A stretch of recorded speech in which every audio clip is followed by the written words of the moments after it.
Makapag-ipon ng tama? Check. Makatipid?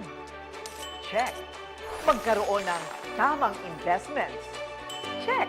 Makatulong sa kapwa? Check. Makatravel around the world ng libre?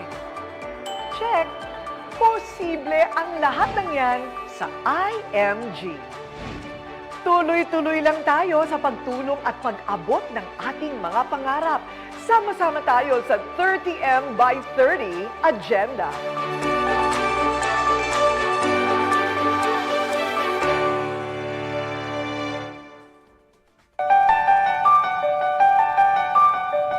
Dear Nay, Tay, kaibigan, handa ka na ba? Handa ka na ba sa mga biglang hamon ng buhay?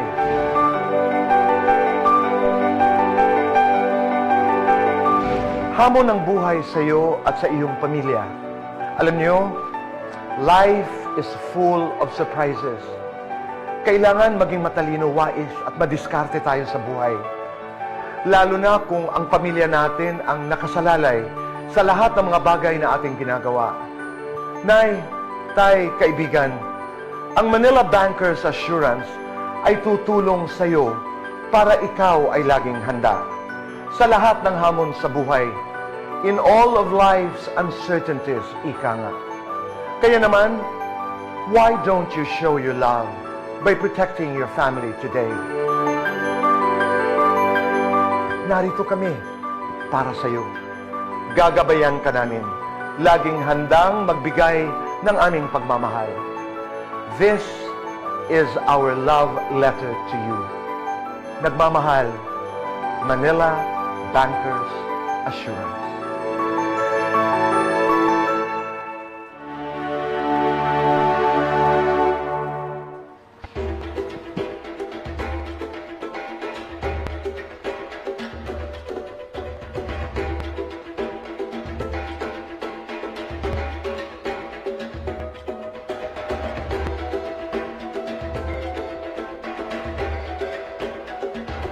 Good morning, mga kauban. Welcome to another episode of Open Line News Media Forum here on MyTV Cebu, where all of our lines are open to discuss the latest and most relevant issues in terms of business, politics, governance, health, security, tourism, among many others. My name is Andrea Patania Matthew, and of course with me is my partner, Mr. Eric Espina. Happy Tuesday, partner, and welcome to Open Line. And as a hashtag, Open Line is open to all questions and open to all callers. May buntag diha kanimo, Sir Eric, ug may buntag sa tanan natong mga viewers via MyTV Cebu's Facebook page and YouTube channel. And we would also like to take this opportunity to acknowledge our presenters. Thank you very much to Manila Bankers Assurance, the life and non-life company, and the best way to show your love, International Marketing Group, or IMG, the Total Financial Solutions, Kaiser International Health Group Incorporated, Kaiser Medical Center, and Delos Reyes Optical. And of course, sa tanan natong mga friends from the media who are here with us live, ug sa tanan natong mga nananaw no nga mga kauban, if you have questions for our panelists, please feel free to type them in the comment section through our live streaming links. And our panelists are Eric R. Yes, to your extreme left, we have Dr. Elisse Nicole Catalan, Piso Public Health Consultant of Cebu. And then to my right is si Ma'am Rowena Montecillo, Provincial Tourism Officer, Cebu Province. Good morning to the beautiful ladies joining us this morning, and thank you so much for sharing with us your time and your presence. Sa di pa siguro ta mo go into specific issues, we'd like to give them the opportunity, Sir Eric, nga ipaila-ila sab ang ilahang kaugalingon sa tanan natong mga viewers. Nakaila naman kita nila, no? But maybe they could share with our viewers a bit more background about their experience so that they could also understand the expertise that they bring to the table in terms of health and tourism. Doc Nikki, would you like to start? Hi, good morning, everyone. Thank you for the opportunity to be here this morning. I'd like to reintroduce myself. If I'm Elisse, but actually my nickname's Nikki. Easier to call me Doc Nikki. Perhaps that's what most people call me. By profession, I'm a licensed nurse and also a physician. I studied So when people ask me what's your specialty, it's really public health. It's quite unknown and unconventional, but I had studied public health. I have a master's in public health and also a master's in healthcare management, apart from my nursing and medical degree. And I am currently advising the new governor on health and hospital reform. Unsay pasabot sa Piso Public Health, Doc Nikki? So thank you very much for highlighting that. So Piso consultant means I actually don't take any other salary other than that 1 peso. I also don't have any signatory rights or benefits. So I really am just there to do data collection, to synthesize, and to give these recommendations to the governor and her team. Thank you, Doc Nikki. And Ma'am Rowena, please share with us a little bit more about yourself. Thank you, Andy. Maayong buntag kanatong tanan. Well, everybody calls me Weng, and then I'm a graduate of Bachelor of Science in Tourism at the Cebu Normal University. Right after graduation, I was hired by the Department of Tourism Regional Office here in Central Visayas. I was with DOT for 35 years. I actually was the Department of Tourism Region 7 Regional Director year 2010 to 2016. And then my last 3 years with the Department of Tourism was 2019 to 2022. In the central office, I was handling industry manpower development. And then I opted to apply for my early retirement, and now I'm with the Cebu Provincial Tourism Office. Thank you. Thank you very much, Ma'am Rowena. All right. So let's talk about health first. Doc Nikki, this has been the flagship agenda of Governor Pamela Baricuatro during her campaign when she ran for governor, and makita man sad yun nato nga usani sa iyahang githatagan gyud og dako nga prioridad. Gihatagan niya og dako nga prioridad ang sector sa health atol sa iyang pagsugod sa iyahang administrasyon. So if you could brief us on the highlights of the achievements so far in terms of improving the healthcare sector in the public hospitals in the province of Cebu. With regard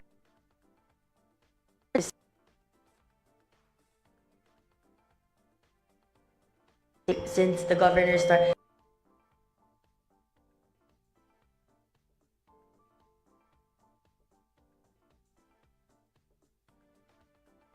of the hospital situation in our Cebu province. So we, as many know, we don't have a transition period, and we really did, we visited to the current policies and manpower management. And apart from that, one of the immediate things we did was release funds so we could fill the critical lack in medications and equipments, and also have recommended the increase in manpower specifically for doctors and nurses, but also in the pipeline other medical professionals. So it really it's a I explained to our team that in a Maslow's hierarchy of needs, the most basic really are the critical lack of medications, equipments, and supplies. The manpower also is a second line, and then comes the equipment, and we really don't have a proper data surveillance collection. We don't have a dashboard right now. So that's really what we're working on. And if I could just summarize, it's REF. We've released budget, we've done evaluations, and currently filled the critical lack. So in the past 42 days, that's what we've really done. And also, we've engaged stakeholders. So there are a lot of stakeholders, both public and private, that have not been listened to previously. So we really engaged DOH, PhilHealth also. We went as far as to talking in depth with our chief of hospitals, chief nurses, and other private stakeholders like Philippine Red Cross was previously not spoken to. So we engaged with them and other medical societies as well. And we also elicited feedback and recommendations from them. So that's really been a lot. People see a lot of the pictures, but behind that is a lot of back-end work that we have to follow through and take note of. Based sa inyong assessment, Doc, sa inyong pagsuroy-suroy sa different public hospitals in the province of Cebu, how bad is the state of our public health care? I would think of it as a report card. You have your A, you have outstanding, satisfactory, very good. I would say where it needs improvement. There's really, in my honest assessment, it's really been neglected in terms of management and supplies, no, and manpower and medications. If you go yourself, you would see some of the structures are dilapidated. So that really, there's a really critical lack there. And even for our healthcare professionals, they have been demoralized and they don't feel as supported. So that's really my initial evaluation. Nag-post man sad mo, Doc, no, nga you are in urgent need of additional nurses, doctors. Nana ba tay mga na-hire sa pagkakaroon? Pila atong nadugang og hire and pila pa ang kinahanglan i-fill sa vacuum? Yeah. So just to backtrack a little bit, we're very thankful to the DOH, the regional department, because they made true with their promise to give us a very detailed report of our critical lack in manpower. So they did give us unsay kulang, and from there we did we're working on a very comprehensive manpower planning. So far, the governor has signed or has approved 78 new hires for doctors. Upcoming is about 200 plus new hires for nurses, and then we're evaluating the other healthcare professionals, your medical technologists, and also pharmacists and dietitians, which are in lack right now. For those nga nananaw karon, Doc, if interested sila bang mo apply, how do they reach out to the Cebu provincial government? And if you could also kanang give them an idea of pila de ay ang salary range sa mga nurses and doctors nga ma-hire sa gobyerno? So this one, I do not have the exact numbers, but it will be a competitive pay, and it's also different ranks. So we're hiring GPs, we're also hiring specialists, and there are also different kinds of katong tiers bitaw. So that one, we can share more on that in detail, I think, and how they can apply is through our there's an email they can submit, or they can go directly to our provincial health office. You've also been meeting with LGUs, Doc, no? With regards to hearing their concerns sa pagpalambo sa ilang healthcare. Unsa na ang inyong mga gilihok nga mga coordination meetings so far? So, I also wanted to give a background there also. We had to learn what the jurisdiction of the Cebu province is. We're in a very peculiar spot. Okay, the primary healthcare is under the LGUs. This is your municipal health officers. Ang direct budget and policies under LGUs. Your Apex Hospital, your specialized hospital like Soto is under national, which is under DOH. Kami diri sa tunga mi ang Cebu province. So we have to coordinate with as you mentioned, LGUs, and also we have to coordinate with the national level stakeholders, no? So the LGUs, we just better coordination with them, and also to note, we've never had the provincial health board, so it was not active in the past 4 years. So we're reactivating that because that's key in the implementation of the universal healthcare, because everything cascades for that funding and policy. You recently conducted, if I'm not mistaken, 60 plus surgeries in 24 hours. Naapabay laing hugna, ana, and how did you choose those who were able to receive the free medical assistance? Okay, so I also wanted to give a background on these mission surgeries. No, in an ideal world, we would never need missions, surgical missions, medical missions. That's the end goal. Na we would never need that. Currently, it's a stopgap solution, really. Okay, there's a critical lack of these procedures, and so many patients need immediate surgeries. Actually, these missions were also initiated by the medical community. They were very happy with our win and this new administration that they initiated wanting to do something for us within the first 100 days. So sa ilaha diri nagikan, and you can just imagine the surgeons we have helping us are sought after surgeons. Surgeons you have to queue up several weeks for, and they're highly trained. They're trained abroad, and they very specialized. So example for Bugo. Bugo, we did 60 surgeries, 60 procedures in less than 24 hours, and these were minimally invasive, like cholecystectomy, minimally invasive hernia. This would easily cost you 150,000, excluding professional fees. So, kuan to siya, labor of love, nila, they didn't ask for anything. They spent for their own gas. It's time away from their practice and their families, and they wholeheartedly gave that to us.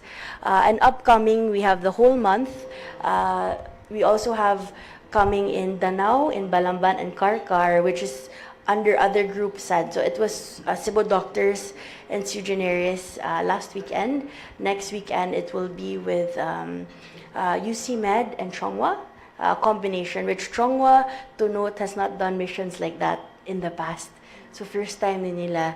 And then Amro, Dr. Wyben Briones' team, is also doing Balamban, and Vicente Soto will be doing the surgical mission in Karkar, end of the month. And we also have Bantayan towards the middle of September. Thank you, partner. Dr. Mangutana lang ko, no, you mentioned about there was no transition, so therefore, we'd like to find out, you now have a working sort of data, a validated data on which there can be a reality check on the level of medical preparedness for the province, or is this continuously still being revalidated? It's continuously being revalidated, so especially on, we don't really have a proper inventory management. So the projection of your supplies, procurement, and medication procurement is really on an ad hoc basis. So we're learning that in manpower management as well. We're still learning how many plantilla positions are filled, and majority really are vacant. And I'm also learning about, nurses being there for 20 years and still a JO. We have a chief nurse who's also still a JO. And all the critical lack in medical specialists. So it's really an ongoing list. And we have to validate and revalidate these things, because like for equipment, on paper they would say there's an ultrasound, but when I go visit there, the probe is broken. One of the probes is broken, so they cannot do a specific diagnostic test with that broken probe. So that's also the value of us doing in ocular visits. And also to note, these ocular visits that I do is not by myself. It's actually the PHO joins me, and as well as our provincial engineer who brings the plans, and we also inspect what the problems within the facilities. Like common problem would be roofing, there's no waterproofing, there's no perimeter fencing. In some places there's no water, plumbing issues. So we were really discovering that day by day. What I think the public would like to know, ma'am, is when it comes to the neglect which you mentioned as far as the medical field is for the province, what they would like to know is, was it a problem of prioritization, or the money is there but it was channeled off into a different location? So is it administration or lack of financial support?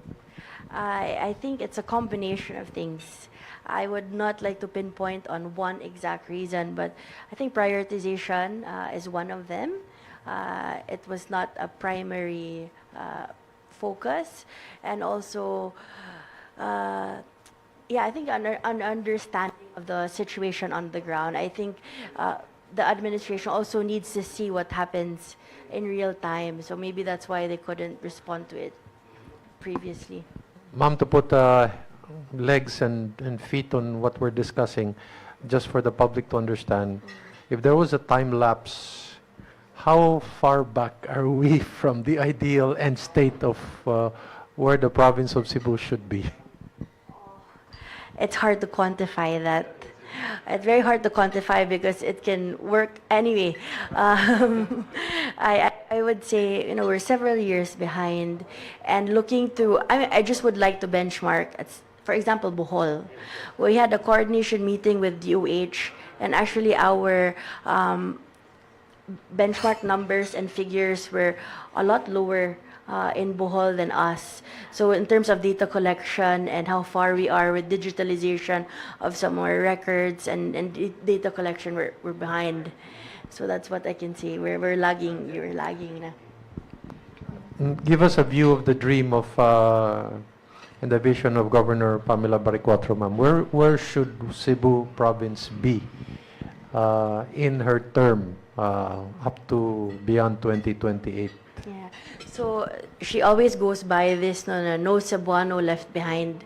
So even with the missions, as you've noticed, we have a concurrent mission with the PDLs in jail. So everyone across the board, we want them to have access to healthcare that's safe, that responds quickly, and kanang even ikaw pod mismo, you have tourists coming over, you yourself, you're somewhere far, you feel safe. Should anything happen to you, you will be attended to, and you have a good fighting chance at life.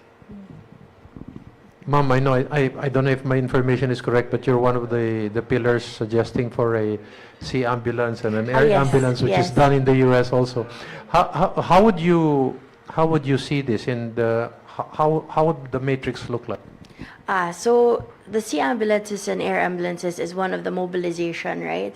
Because we're we're a long island, and we have smaller islands that, especially Bantayan and Camotes, and we were recently in Camotes, and we've heard the horror stories that happened there, that patients die in transit in the ship. So the sea ambulance is one way to address that issue. But the air ambulance, I think we have to communicate better that the province cannot procure it themselves. It actually needs a higher level approval from Malacanang. Sea ambulance is a lot more doable, and this would benefit our island specifically to transport patients. Because right now, if I'm not mistaken, the cost of ambulance crossing over is at least 6,000 round trip, which is quite heavy. So that's where the sea ambulance can. And currently, it goes by schedule. So imagine if you have a neuro case or a cardiac case that needs to be transported right away, then you have to wait for the next schedule of the shipping. So that's really where the sea ambulances would help address that problem.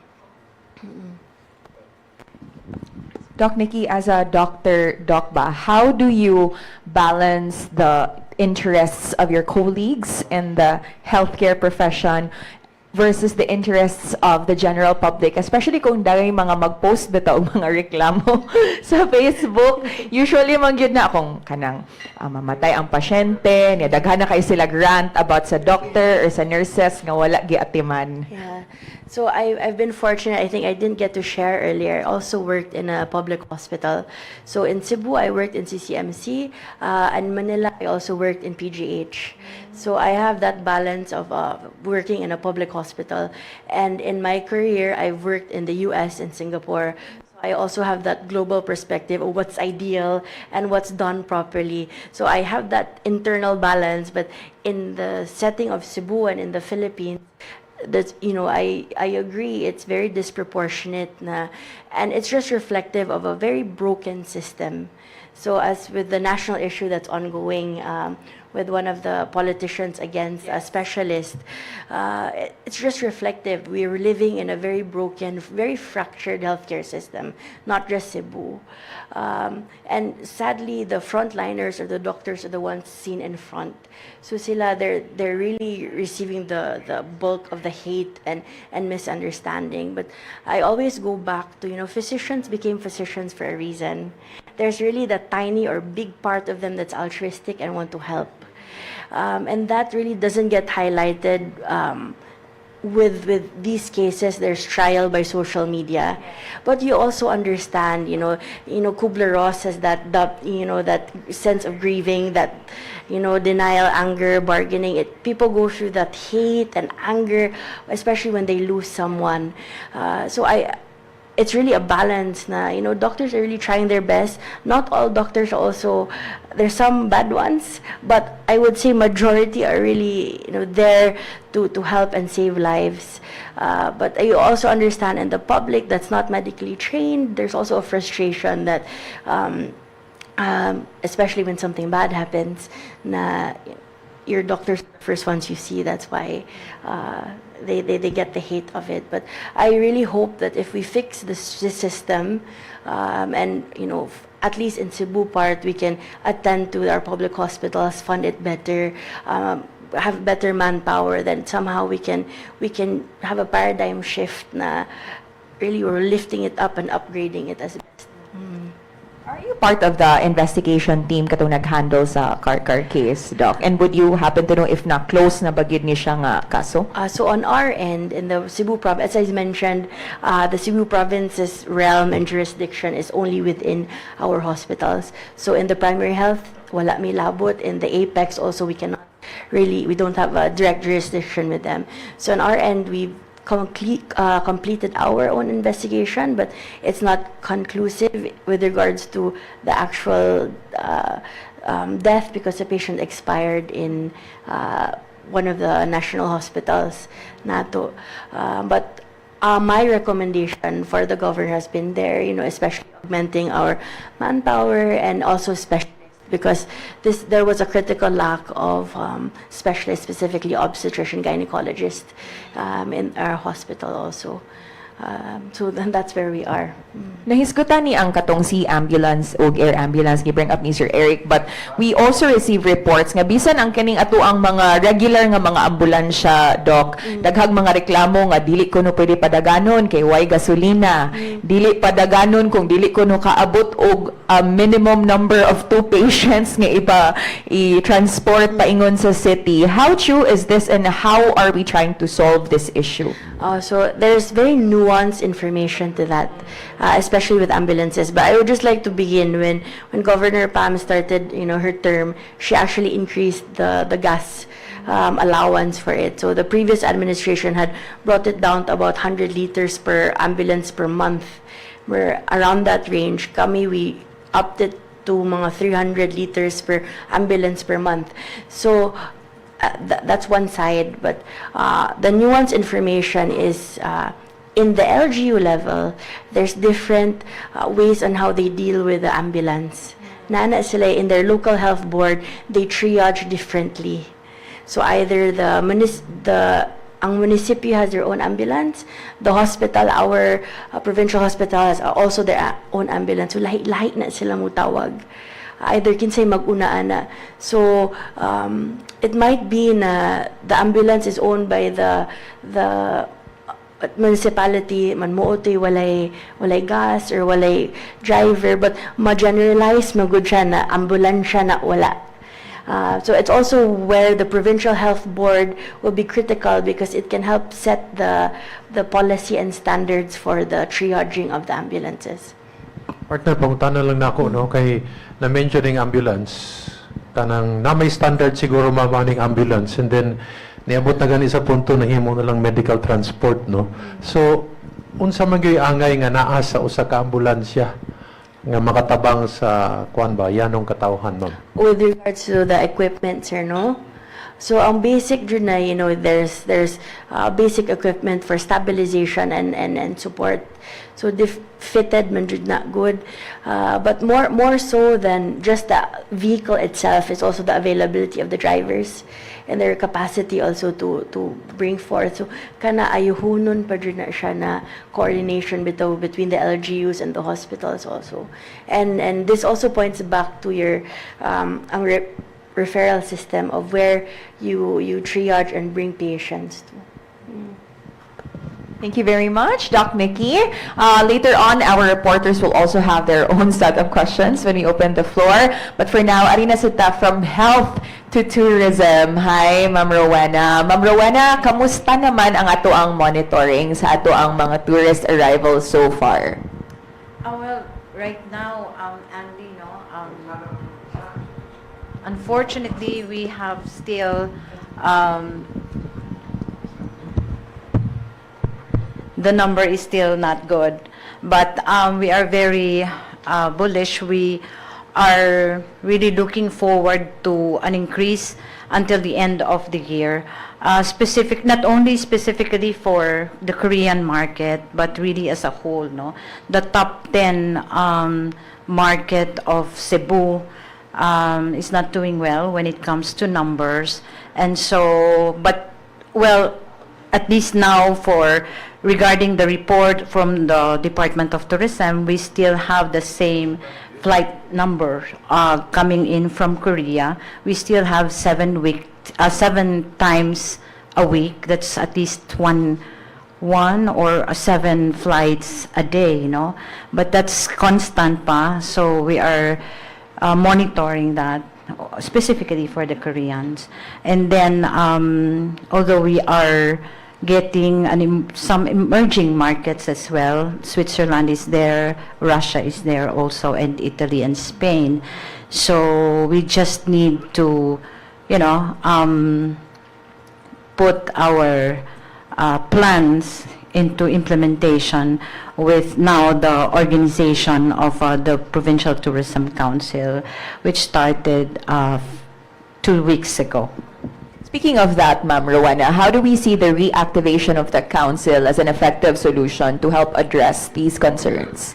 We're happy with that because, this is 60-40 organization, no? 60-40, 60 from the private sector and 40% coming from the government agencies, which is somehow directly, dealing with tourism.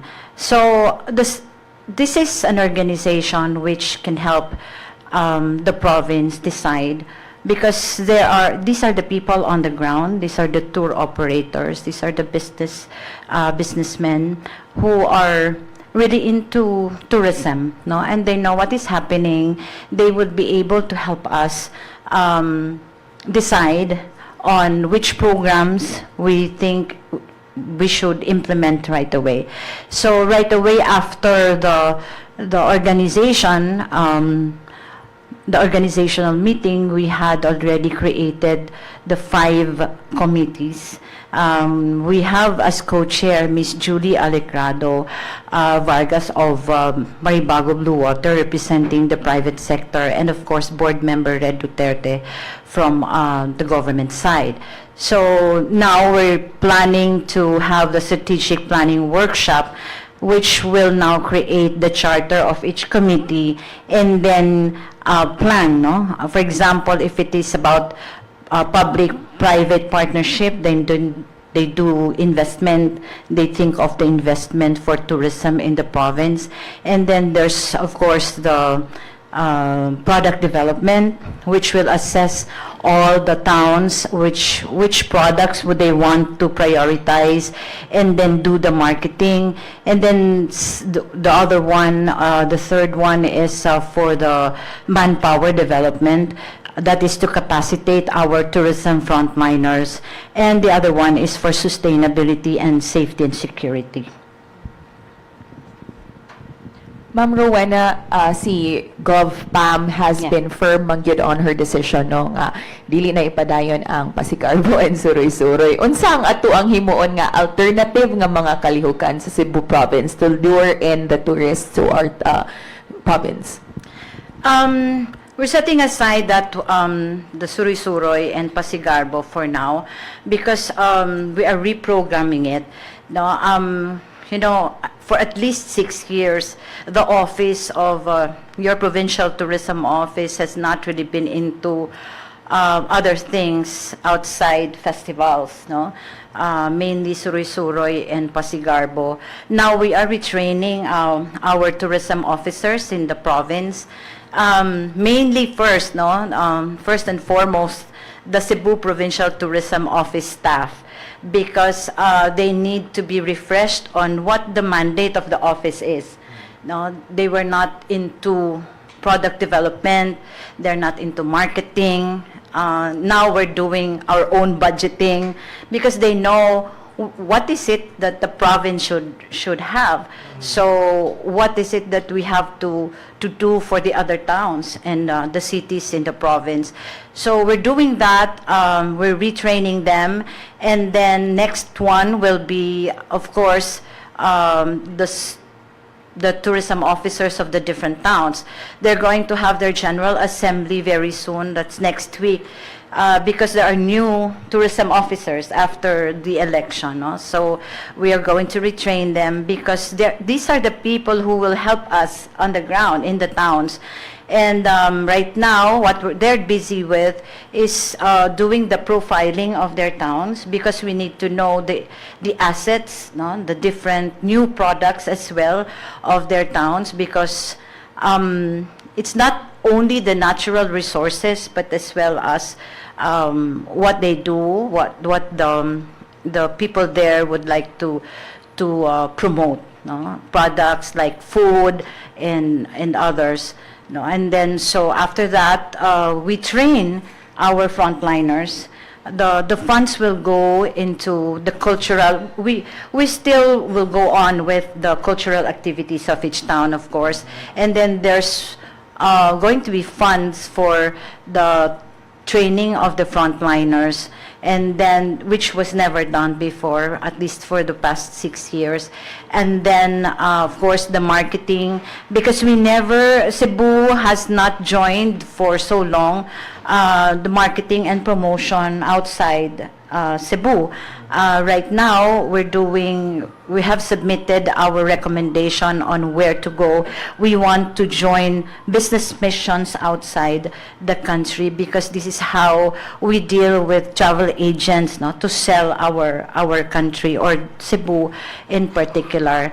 And then, of course, there's what's this? The facility improvements. We will look into the facilities of every towns when it comes to tourism, and how we can help them enhance all of this. I have last two questions, ma'am. I've had the privilege to attend a gathering of stakeholders in the hospitality and tourism industry, and there were speakers representing the Korean consulate and the travel agency. And ilang gi-share dito, ma'am, nga one of the reasons for the decline of the number of Korean tourist arrivals in the Philippines was, number one, the Koreans in general found the Philippines as unsafe, especially after the incident of katong sa Pampanga. So it represents the country as a whole. So kana safety and security. And second, ma'am, ang ilang number one concern is mahal daw. Mahal daw ang not just Cebu but the entire country. So unsa ato pag-counter aning nga mga issues nga ilang gi-raise, ma'am? We are constantly meeting with the different associations, like KOTA, or the Korean Travel Agents, is included in the PTC, and JATIC as well. No, this is the association of the Japan Association of Travel Agents, and I think they know very well that since even during my time as regional director of DOT, we have already established the partnership with the Philippine National Police. No, we have trained so many of them to be part of the tourist assistance unit, or we call them the tourist police. They have been trained to be in, to assist in these tourism sites. These are the important tourism sites, and we have.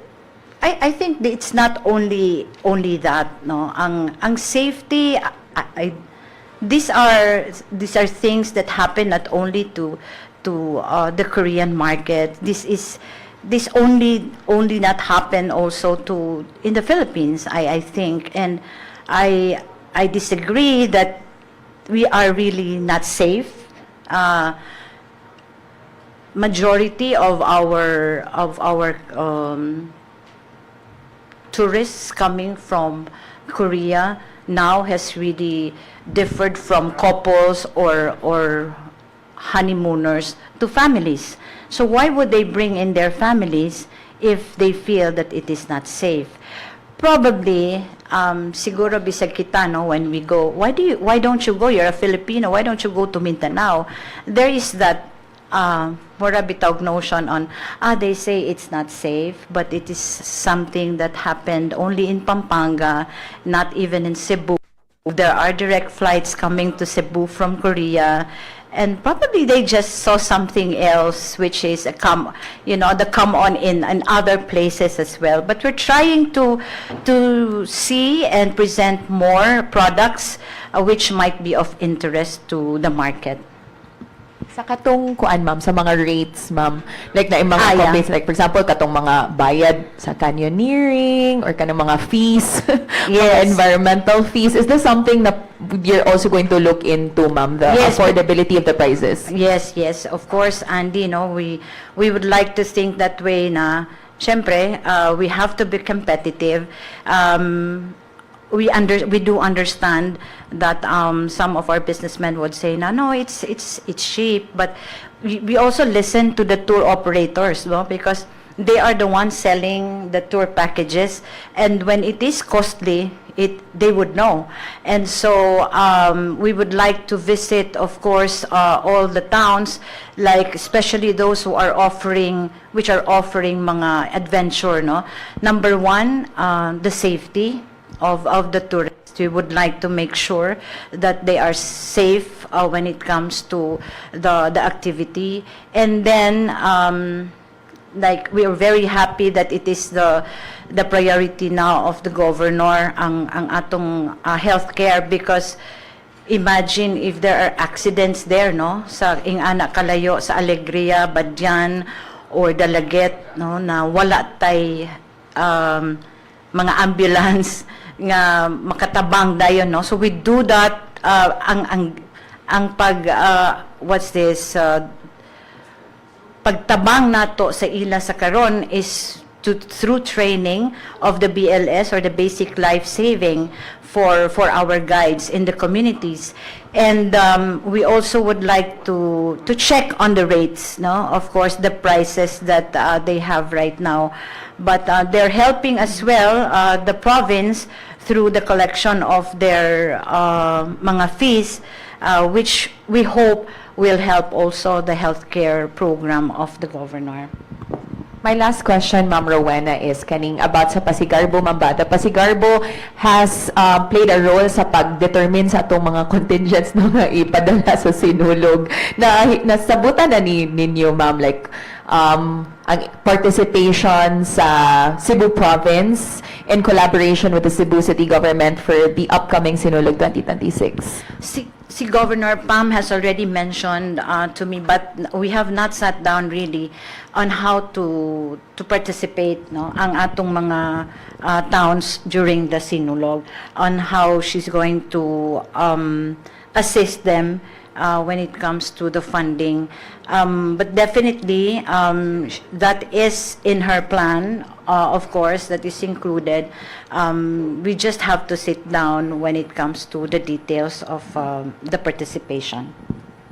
Ma'am, in broad strokes, when you met with Governor Pam, what basically was her instructions to you and guidelines?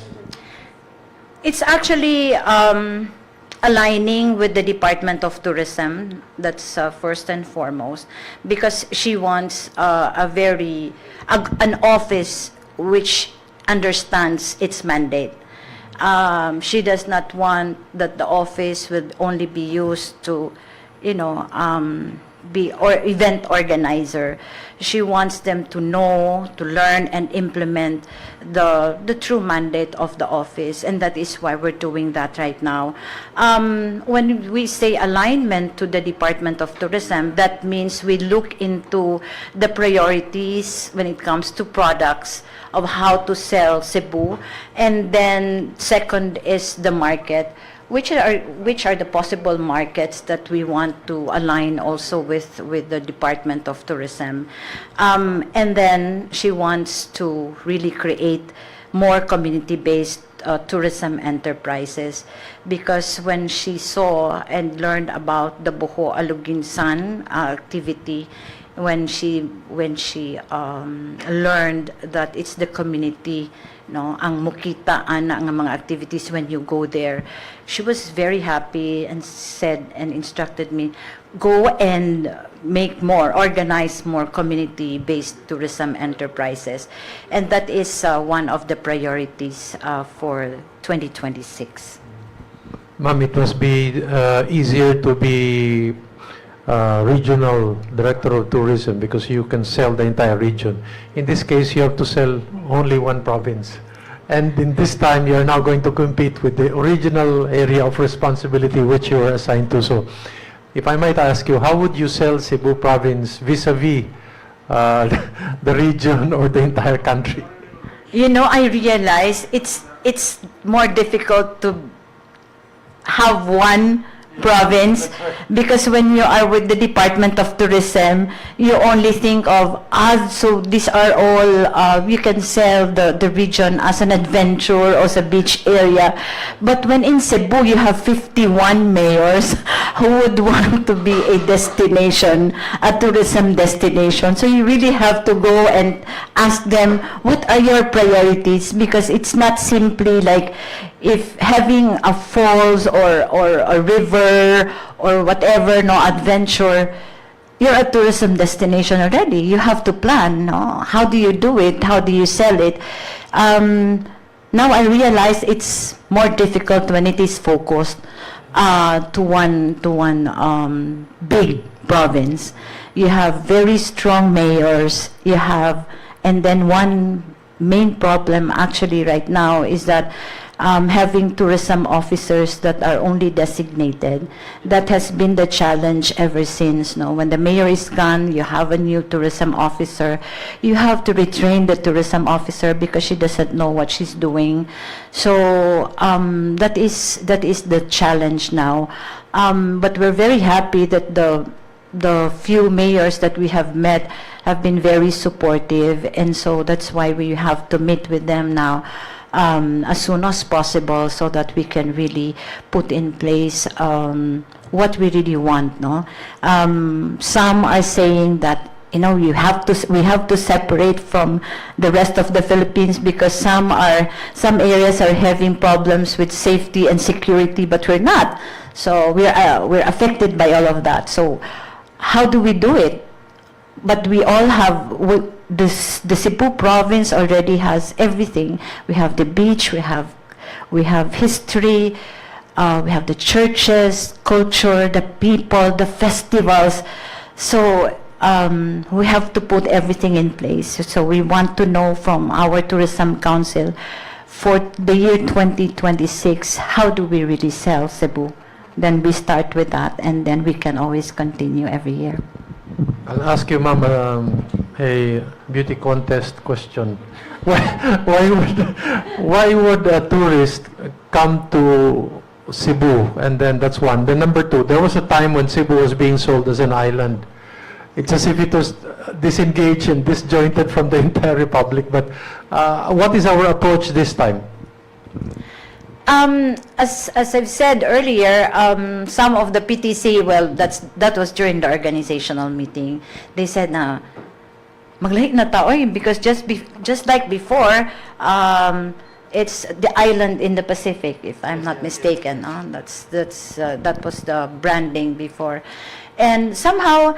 Yes, we agree with that because of the so many problems outside the province, no, and we would like to sell it. Actually, first and foremost, my opinion, I would want to convince the rest of the council members that it's history.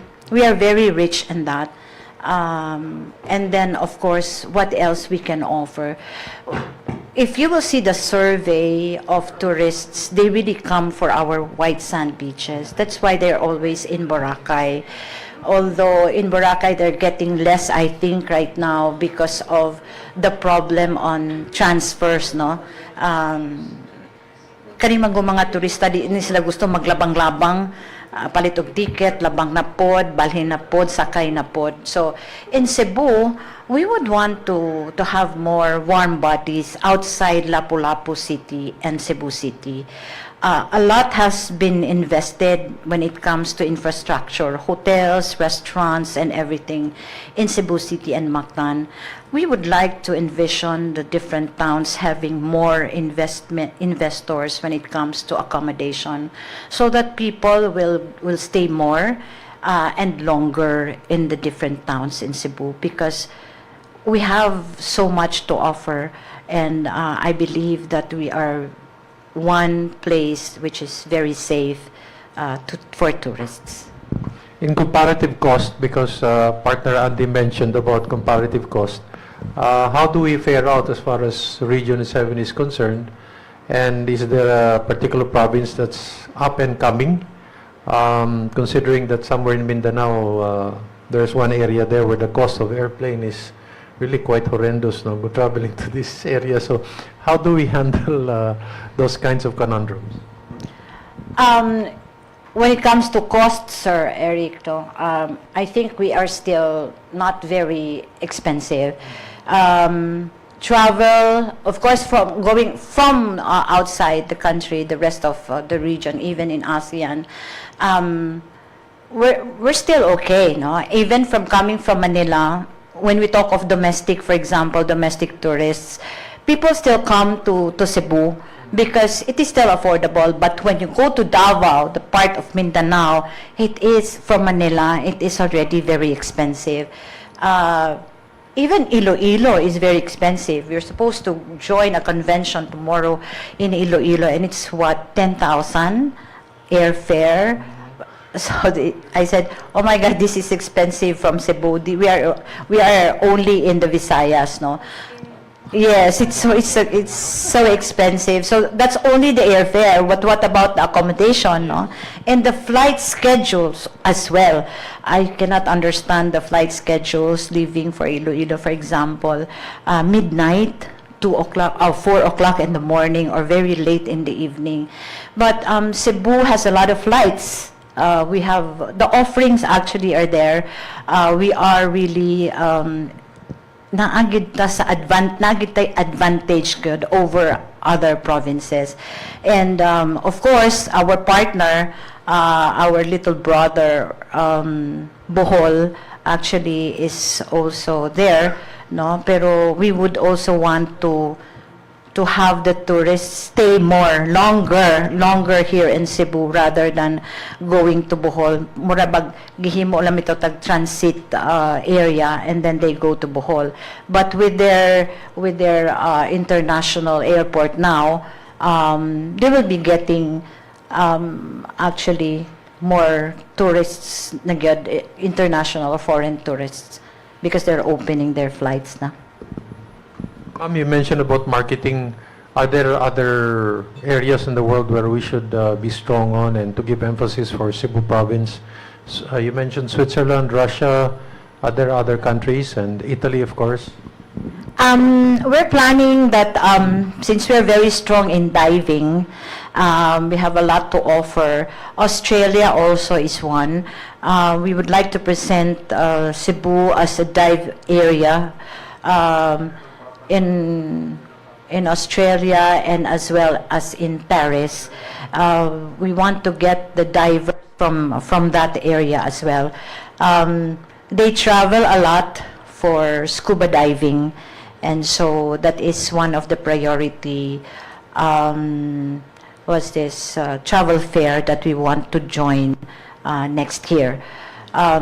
We continue with Japan and Korea because these are our top two destinations. Japan is a really good market, although very sensitive. We would like to continue doing the business mission with them, because when they do not see you, they forget all about you.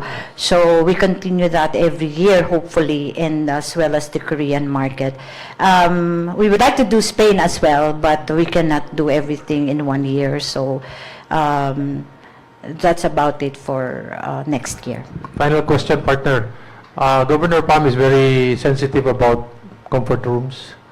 So, for tourism, we'd like to ask you, ma'am, are we looking at men's room, ladies' room in other tourist areas, and then are we accrediting them, putting a star, 2 stars, or 3 stars, as well as the accommodations? That's part of the inspection to be done within the year. We will continue the Hapitanan program. No, there are, I think, 10 Hapitanan areas. 2 have already opened and 1 will soon open in Balamban. The rest are under construction, sir, and so we'll be inspecting that, and then hopefully, since it's going to be turned over to the local government unit, we will assist as well the LGUs, no, so that they will be able to maintain the clean restrooms. Of course, when it comes to the accommodation establishments, that is expected of them, no, to have clean toilets as well. We might also do the inspection in mga gasoline stations, no, because they can offer clean restrooms as well, just like in that part of Luzon when you travel in the northern part and southern part of Luzon. Yeah. Ma'am, I've gathered na nagsugod-sad mo sa inyohang mapping, no, sa tourism areas din sa Cebu Province. Na ba tay mga na-unlock ng mga hidden gems nga inyohang gipang develop karon? Wala pa. We are going to start next month, September.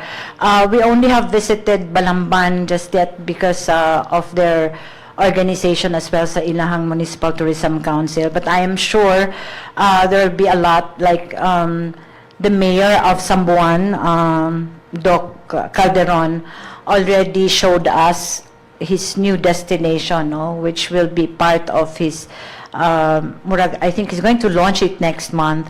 So we're going there as well within the month to see, because there's going to be an issue. He's afraid of mga mga destination or mga activities nga medyo na ay dili kayo safe ba because it's adventurous, no? So we're looking into that. I think the Cebu towns would want to offer more adventure activities. So we're looking into partnering with mga associations or groups na into mga safety. Si Vice Governor Glenn Soco was here during the last Open Line News Media Forum, and he mentioned, Ma'am Rowena, one of the things that could probably lure tourists here in the province is to invite mga Korean celebrities to do their shoots down here para mo sa kaisa Hallyu Wave and the K-drama sensation. Would you also be open to that? Yeah, that's we call film tourism, no? Wala lang siguro takabantay. That's part also of our profiling, no? Kung asa ang mga areas na ginashootan sa mga foreign films, no? There are parts daw in the north of Cebu na diha sila because they stay for at least 2 weeks. So they rent, they eat, they hire locals. So, na job generation somehow, no? So, we would like to encourage that, of course. We are scheduling a meeting with the Department of Tourism. There's a director in charge of film tourism, and mentioned to you earlier, Sir Eric, about faith tourism as well. So there are 16 products, no, main products of the DOT, wherein we can tap, we can localize. So that's film tourism as well.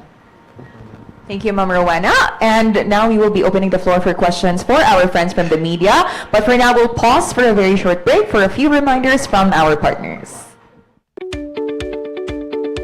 Focusing on our customers' health and wellness, our highly skilled professionals provide fast, high-quality healthcare services. Here are the services offered by Kaiser Medical Center in our clinics nationwide.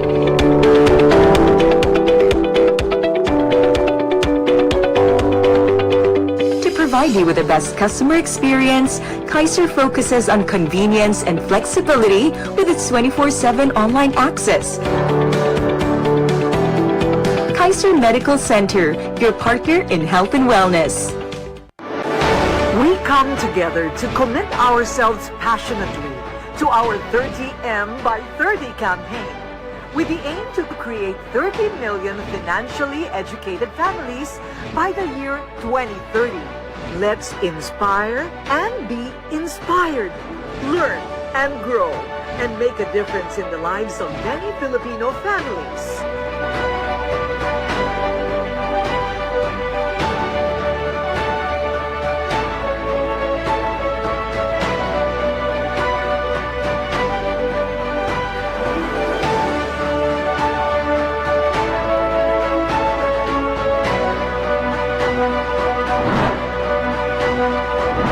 IMG is committed to educating and empowering 30 million families by 2030. Join our financial literacy campaign.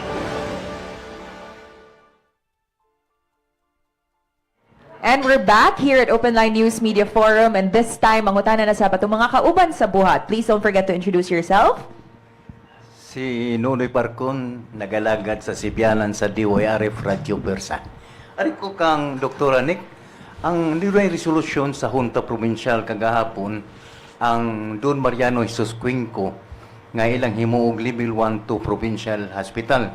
Kini maong tambalanan, usa kanika infirmary, nya, kuan man kaning funded sa Department of Health. Matut pa ni Board Member Osgone, haong na bagani nga may mong provincial level sa ikapito nga distrito ng lalawig nga Cebu nga makakita sa maong mga mulupyo sa mga kapos nga masubuanon. Salamat sa question, sir. So, kaning maka-determine bito of the accreditation o kaning level, actually, ang accrediting body ani DOH ra. Ang national DOH, sila dyan na ang muka licensing na ready na baka. Daghan maguna siya considerations with regards to manpower, equipment, physical plant. Daghan kina siya lista kung unsay makapa-infirmary to level 1 ani niya. So, it's not a bill, it's not a kuan. Dapat moagi dyan na siya husay kaayo na evaluation na ready ba ni siya ma-level up. kasi may mo decision na DOH, the accrediting body is So, DOH. taas pa kay proseso. Yes. So, dili pa ni mahimo. Dili sa ingon dili mahimo but daghan siya agian na Ade. kanang isure jud na kana man good ang kanang levels kanang infirmary ang level 1 unsa level 2 unsa level 3 naa na siya minimum requirements. So kana na dapat i-comply jud na nila tanan para makaingon ka na level 1 ka ug maka-offer ka ani ng mga services. So, lay on the table sa ni. Dili sa liya na trabahoon jud na siya. Trabahoon. Sorry ko sa akong amiga, si Ma'am Rowena. Ma'am Rowena, mayang buntag. Dugay-dugay na sa kuda sa Department of Health sa mga kwan. Ma'am Rowena, si Gupam naghisgot og halal tourism. Halal. Ang mga turista nga gikan sa Middle East, sa Yes. tunga-tungang sidakan pariyon diri sa Cebu. Yes. Asa naman tani dapita, Ma'am Rowena? Naana na siya sa listahan sa atong trainings, no, nga atong ipa-implement sa towns. Not everybody though ang atong makuan kay naatay nakalinya man nga 51 trainings for the 51 towns, no. And we start only with halal first, halal awareness. Kay lisod man mo diretso ta og kanang or Muslim friendly. Kay kung halal man good, medyo difficult siya kay ang investment ana sa usa ka enterprise dako gyud because the kitchen is purely halal, so lahi na siya sa ordinary ni mga kitchen. So what we're going to do is for the halal awareness nga seminar na kuhaon nato sa Department of Tourism. They will go around the different towns of Cebu next year. This is in preparation for atong mga lain-lain nga events og sa atong market. So, abangan ang susunod na kabanata. Yes sir, oo, naana na siya sa How pipeline. true is it nga layo na ta sa Sikihor? Onsay possible. How true is it nga layo na ta sa Sikihor? Layo sa Sikihor. Tour, kuan ba? Atong tourist nga looping na ta sa Sikihor. Ang atong number, no? Kanang what the geography itself nga unsay mga kuan na nga ato ta Sikihor mo na kasagaran ba? Ang naitabo po sa Sikihor, mo manay ko good ka na bitang mo ni nakakuan sa social media, di ba? Kay, syempre, Secure sa province, sabi na sa lalawigan sa Negros Oriental. but it's part now of NIR. Kuan, ang Sikihor is very very fortunate that although kuan siya, peaceful siya, quiet siya, dito na timing nga dito si Ann Curtis, no, naghimo siya katong iyahang onsayngan at di ba, ferry walk.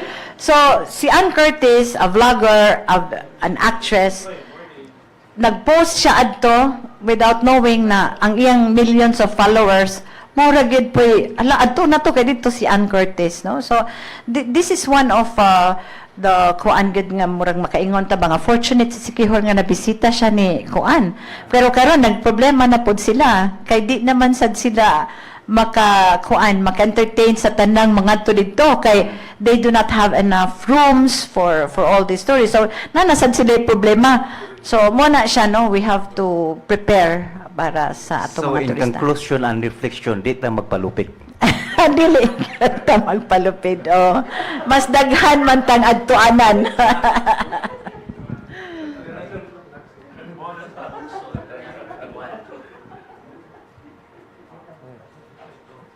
Good morning. I'm Nicholas John Malaga from the Freeman. So my question goes to Ma'am Rowena sa Provincial Tourism. So kanina you've mentioned safety and security sa tourism but you haven't expound. Mag-ask lang ko, ma'am, how do the criminalities in Cebu province affects the arrival of tourists dire? Well, I would not want to kanang maingon ka nga ang tourist destination, how do I say it? One of the priority sa usa ka turista when you visit a place is safety and security. If you hear something, bisag istorya lang, makaduha-duha jud ka sa imong pagbisita. I think in Cebu, wala man jud tay major nga problema when it comes to security of our tourists, diba? And I've said earlier that that has been put in place. The PNP has been the partner of tourism.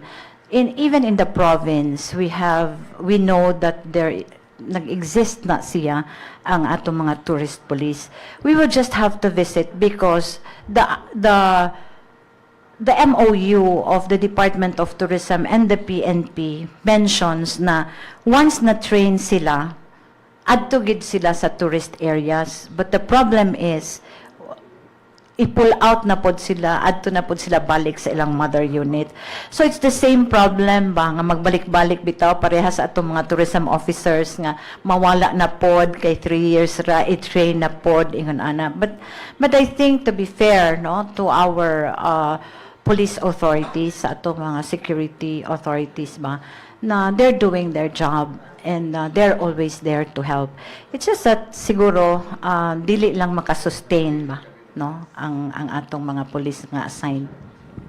So does this mean, ma'am, nga kuan walay decline sa tourist arrival tungod sa criminal rates diri sa Cebu province? Well, as mentioned earlier nga moonay usa sa mga concerns, no, but ang example is an incident in Pampanga, so which is not even in Cebu. So I don't think there is a problem there. It's just that we do not want that to happen in Cebu, and so we make sure that we revisit the partnership with the PNP. They are part of the Provincial Tourism Council, and they will be under the Committee of Safety and Security. So siguro din makaplano na sila o unsaon na nila pag-sustain ang atong safety sa probinsya. Okay, last question on my end, ma'am. So, unsay mga strategies nga gibuhat sa capital to continue promote the tourism sa Philippines while maintaining good ang safety and security sa entire province? The plan is for next year. For this year, Manggod, we continue na noon what other commitments the capital has already put in place. For next year, as I've said, si Governor Pam has already instructed us to be more active when it comes to the promotions and marketing of Cebu province. So we will be joining more travel fairs and business missions in countries where we feel na mas easier sa atua, nearer sila, they can come and then they believe in Cebu as a destination. Okay, that's it. Thank you so much. Thank you very much. Good morning, Doc Nick and Ma'am Rowena. I'm Eliza, reporter from MyTV Cebu. First, a healthcare lang, Doc Nick. You mentioned the healthcare workers in the province are demoralized, and I just want to touch about the burnout that healthcare workers are experiencing in the province. And excuse me for my question, but does this reflect on the reason why the public perceives that provincial hospitals are underperforming because murag nawagtangan na guys sila paglaom sa pag-serve sa public because the way that they are treated na murag there's so many lacking grabe kaayo ang neglect sa mga provincial hospitals. And if so, do we have a way to check our healthcare system nga ang ato mga healthcare workers kay they don't lose that compassion and in serving for the general public and for the patients? I'll start off. So, from the province's perspective, in this administration, we really need to take care of people who take care of the patients. They've really been left behind, and you can understand one of the first things we looked at was the manpower management. There are a lot of vacant positions. The nurses kulang kayo sila, the doctors kulang sa kayo sila. So if you're really overstretched, lisod sa kaayo, diba, to give 100+% of yourself kung pigpuga na ka. So really, the plan there is to fill the critical gaps in manpower and also kanang give them what they need and para makatabang sa juta sa patients. Kay lisod kay mo atubang ka na ma'am, atulang tas atbang kay wate gapas. Kana the very basic I mentioned earlier, going back to that Maslow's hierarchy of needs, atua sa healthcare sa province, the very basic needs of medication and supplies really need to be filled. And also with regards to manpower management, ma-fill in sa jud pud siya na di na kay sila anak kabugat ug anak ka hagu bitaw. Kaya it affects you in the long run. Happy healthcare professionals also make for happy patients, di ba? So mao na atong goal. Thank you, Doc. So, ang ilahag yung dialogue sa inyo, Doc, no, kay murag manpower jud ang ilahang needed yun. Oh, and that's also when we do the visits, I really take time to sit down kanang maminaw bitaw sad sa ilaha kay lahi sad na and also that's why we consult different stakeholders na wa man gud na sila gipapaminaw sa una. So that's what we're doing in the initial days na we're here to listen, their psychological safety, and then they can also direct us to targeted interventions so pwede na mo matabang. Doc Nick, sa imuhang katong kaso sa pregnant woman, we've been hounding at you with these questions for pila na ka weeks, but like you mentioned na kanang ang inyong investigation kay sa inyong part kay humanan na kay dito siya na ni-pass away siya sa national na hospital. But are there any lapses at ang provincial hospitals like you mentioned ni Gov na kung naabay nasayop diri kay naay masuspend? So unsay update lang ana Gov sa Argao District Hospital o sa Karkar Provincial Hospital? So I think I've mentioned this earlier. Ang need lang sa really are more medical specialists, and especially in this case, your obstetrician gynecologist, ang kuwang ani, there's only one duty for the ward, for the OPD, for the kuan. So kulang sad siya. So that's also where we're gonna work on. And you really have to have a fine balance bitaw of nanang mong lack and the demoralization. So there should be accountability, but at the same time you have to balance it out. Kaya now we're overstretched and understaffed. So there's really a need to balance those factors. Doc, kamusta na ba to sa family sa katong kuan? Kamusta to sila? And pag storya niyo, are they really seeking for justice na kanang dapat na managot? We have the People's Action Center, I think, checking in with them. So far, we haven't heard anything in addition, but we tried to give as much assistance as we can sa ilaha. Thank you, Doc. To Ma'am Rowena, Ma'am, usa lang akong pangutana, Ma'am. So, currently, naatoy high-rise building sa Cota Beach sa Santa Fe, Bantayan Island. And daghan jud kaayo controversy ato saying na murag hugaw daw kuno kay tan-aw sa beach, like it's throwing off the entire kanang nature sa Bantayan ba. Unsa like commentary ninyo, Ma'am, og naabay mga action towards that? Kanang there are a lot of people who are kanang complaining na murag dili kay siya pleasing to the eye sa Cota Beach. I think it's not only it's not pleasing in the eye. It's actually a question of resiliency and sustainability, no? So that is why karon there is already a scheduled meeting of Governor Pam and the local chief executive, I think, and the DNR, because we also cannot in our office, because we have been asked to comment, and I said, let's wait for the facts, no? Because we cannot just comment, because number one, of course, we will fight for sustainability. We always talk tourism should be sustainable and all. But then there's a department which is in charge of that, which is DNR. So they're meeting already, I think, with the governor to report what really happened, what took place, na nganong naana siya diha karon. So ang stance lang gid sa Capitol, Doc, no, kay murag either kwaon ang building or kanang bisag dili lang i-high rise ang building. Wala pa na siya mugawas, no, but I think it will be announced kung unsay makasabutan nila sa DNR og ni governor. I think she's first siguro is the governor would want to ask for a report what really happened, what transpired, unsay nganong naana siya dinha, nya nganong ingana na siya kataas 11th floor, and after that probably kung naay mga unsay agreement nila, dinha na magawas ang atong decision sa Capitol. Thank you, Ma'am. Thank you very much. Good morning, Angie Isaniel from MyTV. So, akong unang question kang Doc Nikki, follow up lang kang Eliza, Doc.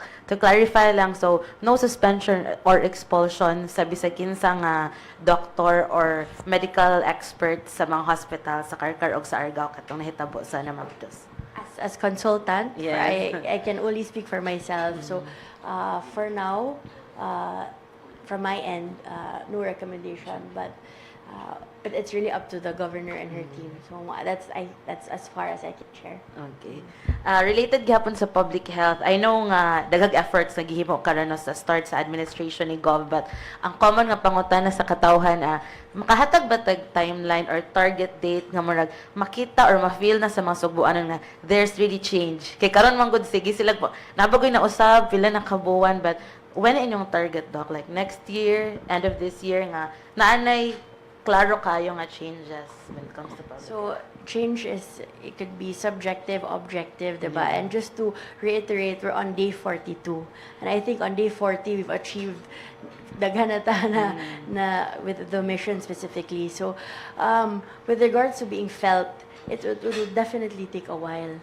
Kaya we have to fill the manpower, and with regards to the katong mga medication and equipments, I think now ilan siguro masugod og feel no na naatay tambal so good.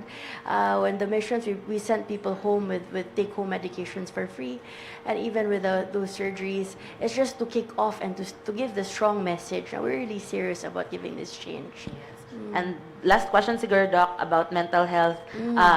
Karon si public health kay Yes. mo man siya main concern, no, but nabatay direction ani nga ligonon atong mental health accessibility sa province. Yes. So we fully intend to focus on that as well. I think we're in talks of engaging certain NGOs na amo nitay ni help to sa una, but some fallout happened in the way. So muna among i-try og re-engage karon, and we'll update you the moment we have solid na programs for that. Thank you, Doc. At nasad ko ni Ma'am Rowena. Good morning, Ma'am. Morning. Regarding sa rates na kaisugat mo taga niya, Ma'am, no, open ba si Capital, Ma'am, nga kaning sa uban nga mga destinations di lang sa Cebu no nga na rates for locals, na rates for foreigners, or mag-create ba ni siya division, or kung naa ba ni mas makadani na noon tag local tourist with lower nga rates available sa areas? We will look into that no sa Tourism Council because we would not want also to implement something mo na nooy maka-discourage no kay makadungog bitaw ta nga kung naay local rate nya naay foreign nga rate or tourist rate may bawaan sa mga turista masuko pud na sila, they will hear and not only them, ang tour operator mismo kay mo man ay mo package, di ba? So ma-discourage pud sila. It's okay to have one rate as long as the service, no? Kita manggod ako as a tourist when I go, the number one consideration of course is safety, number two is the rate.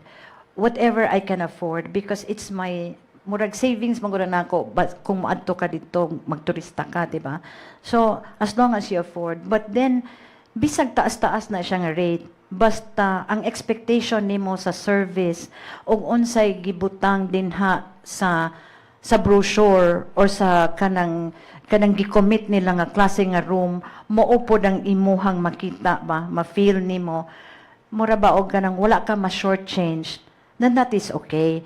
I think, no? Because they look forward, any tourist would look forward to a very good experience.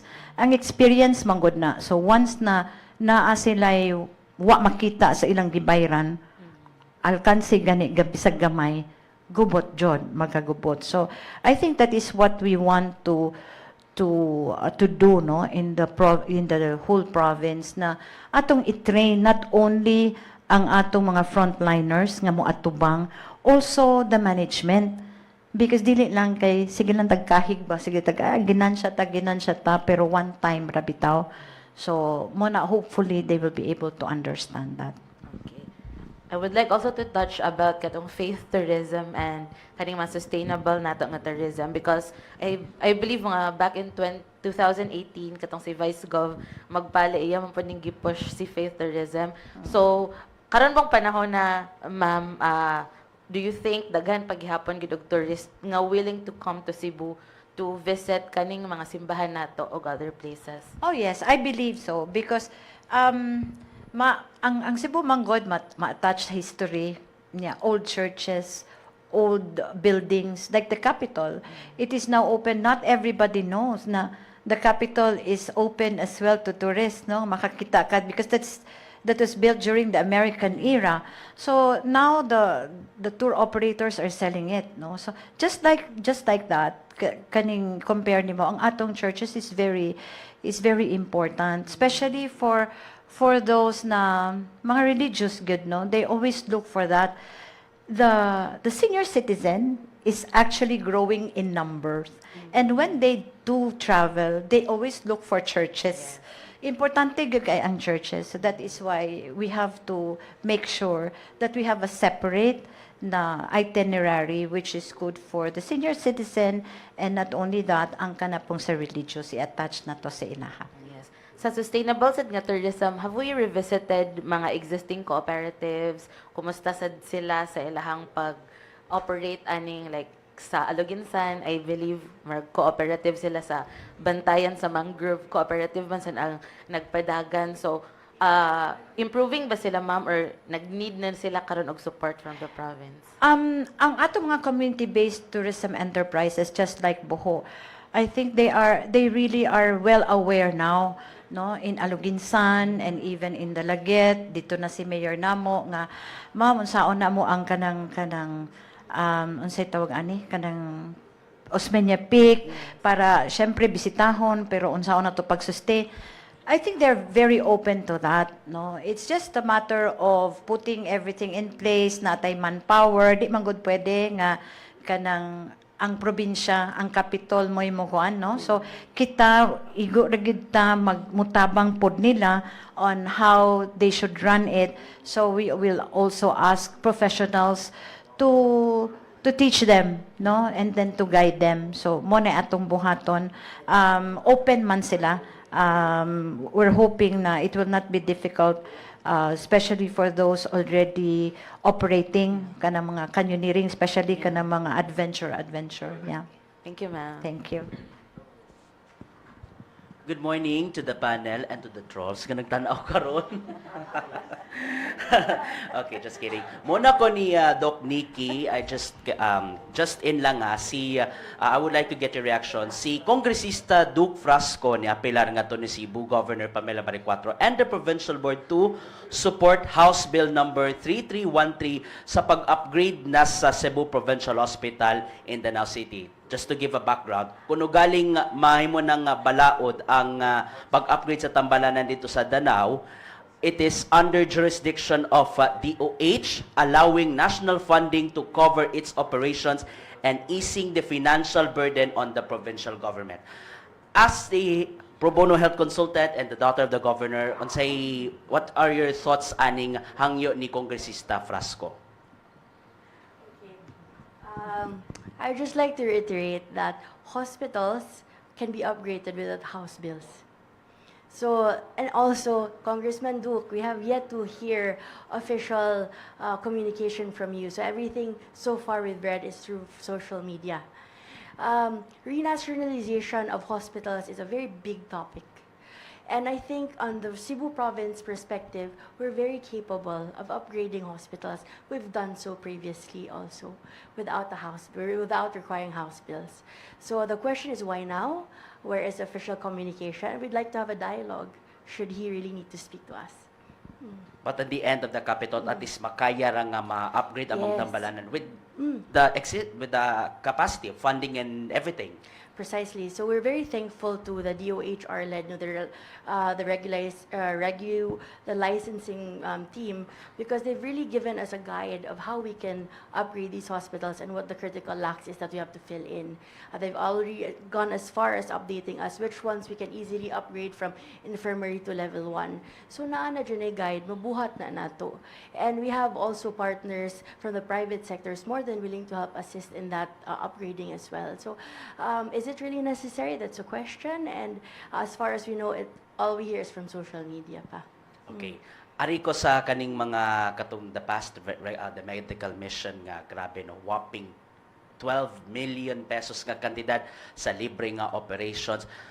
I would like to know, unsa ba ka siguro ka aggressive ang volunteerism nga gipakita sa mga doctors from a private hospital, o unsa na to pag siguro nga tiunay gyud ang ilang pagtabang na to the point nga mangayo siguro og mga unsa man nga mga pabor ang ilang nga pangayoon.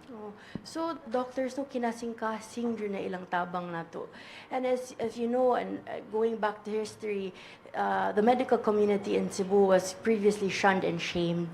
So kani with the new administration, they're very happy to really show support and to kuan manabang ta. And these surgeons and these doctors joining our missions are really top notch, and if you go to their private clinics, they're very hard to reach. And they give time off away from their practices and families bitaw to help us. So kuan dyan na, nothing in return. And they know that this is just really to supplement. Kay nag-apas pa mangguta, dako kay tag-apasunon ba. And they're really here to give us many kinds of surgeries they're doing. They're minimally invasive surgeries that they have to learn overseas. Kana, swerte kay na if you go see our patients bitaw, tuluro na ilang buslot. Kana with the surgeries they did over the weekend, especially with the surgeon Reyes and Dr. Henry Chua's team, specialized kaya na swerte kaya atong pasyente na nakadawat sila ana. And kani kinasing-kasing dun nila, they didn't ask anything in return for all the services they've done for us.